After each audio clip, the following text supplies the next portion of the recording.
thanks for stopping by. I wanted to start the year out with something a bit spooky, with just a hint of madness thrown in. So without further ado, welcome to The Sinking City. Starting off the story of The Sinking City, set in the city of Oakmont, Massachusetts during the 1920s, we, as the player, take on the role of Charles Reed, a former World War I veteran and naval diver.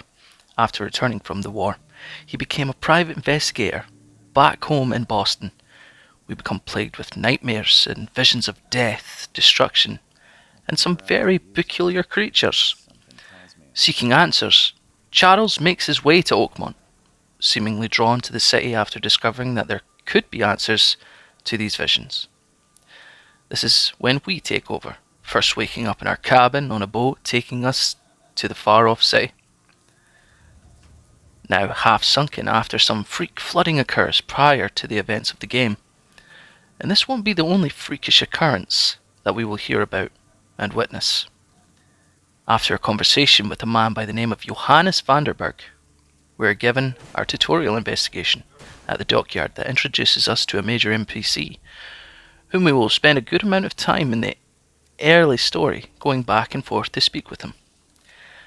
And to the investigation and combat mechanics, sanity meter, and that we have the ability to, as the game describes, utilise retrocognition. Charles uses this ability to reconstruct events that have happened during his investigations and piece together exactly what happened. Once we finish the tutorial and make our way into the city, we are rendered unconscious by a vision and taken to the hotel, which will become our base of operations, being able to change Charles' outfit, stock up on first aid kits, and antipsychotic meds. Now, after finishing up in our hotel room and leaving the hotel, we now have access to the entire city of Oakmont. With this newfound freedom to explore, we start off being tasked with investigating what had happened during a recent underwater expedition, a continuation of what had occurred during the tutorial. This then becomes a task of looking into the disappearance of a local professor. The story takes us all over the map, making good use of the whole environment. We can be diving deep underwater, using a scavenged diving suit one moment, then be in a basement of an old church, being ambushed by malformed abominations the next.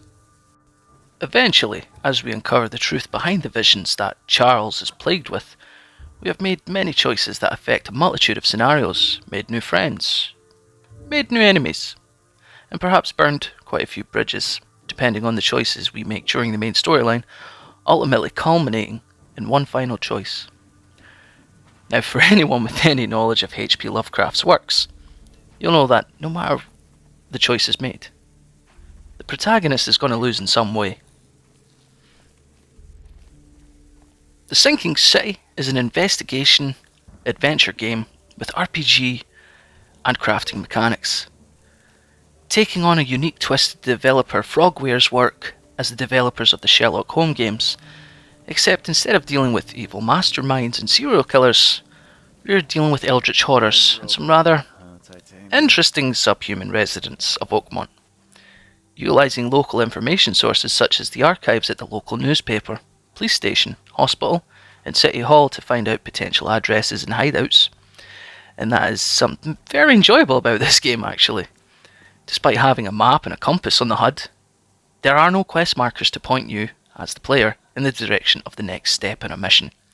Instead, you must find out where to go next from the sources I just previously mentioned. Despite loving this way to navigate the storyline, I must admit, I got stuck on a few sections and had to look up a guide as to where to go next. Now, in terms of combat and investigations, there are 3 difficulties to choose from, with combat increasing the health and damage of enemies and making scavenging for parts, items and ammo a little bit more sparse. Whereas the higher the difficulty of the investigation side of things, the less the game holds your hand, for as little as it does anyway. By default, the game is set to normal combat difficulty and easy investigation difficulty, though these can both be changed at any time in the settings.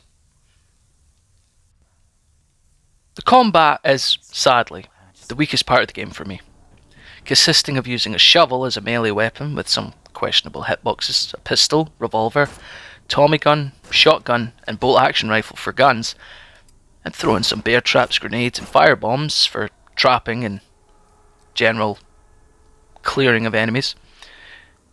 You start off the game with only a pistol, unless you buy the deluxe edition, like I did, granting early access to the Tommy gun, which, despite its amazing damage output, I hardly ever used, due to the difficulty in gathering or crafting enough ammo throughout maybe 3/4 of the game. The controls also felt a bit too sluggish, and I found myself burning through so much ammo trying to fight against the janky aiming.